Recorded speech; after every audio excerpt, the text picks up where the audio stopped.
Hello viewers, welcome to Bharati's creative gardening and cooking. ఈరోజు టేస్టీగా ఉండే, తొందరగా అయిపోయే, నూనె తక్కువ పీల్చే తెలంగాణ స్నాక్ ఐటెం సర్వపిండి చేసుకుందాం. చాలా చాలా టేస్టీగా క్రిస్పీగా ఉంటుంది.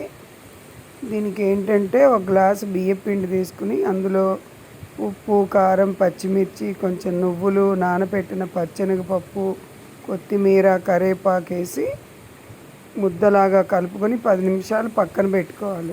పొయ్యి మీద బాణలు పెట్టుకుని ఒక్క చెంచా నూనె వేసి ఓ చిన్న ముద్ద తీసుకుని రౌండ్గా ఒత్తి సిమ్లో పెట్టుకుని కాల్చుకుంటే ఇలా తయారవుతుంది. చూసారా ఎర్రగా ఎంత బాగుందో? అదే లేచి వస్తుంది అన్నమాట కాలిన తర్వాత. ఇది చాలా బాగుంటుంది. టీతో పాటు, కాఫీతో పాటు పిల్లలు, పెద్దవాళ్ళు ఎవరైనా తినచ్చు.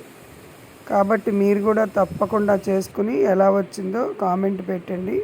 నా ఛానల్ తప్పకుండా లైక్ చేసి సబ్స్క్రైబ్ చేసుకుని చూడండి. తప్పకుండా సబ్స్క్రైబ్ చేసుకోండి. లైక్స్ కూడా ఇవ్వండి. మీ ఫ్రెండ్స్, తెలిసిన వాళ్ళకు కూడా నా వీడియోస్ షేర్ చేయండి. ఇంకో మంచి వీడియోతో మళ్ళా కలుద్దాం.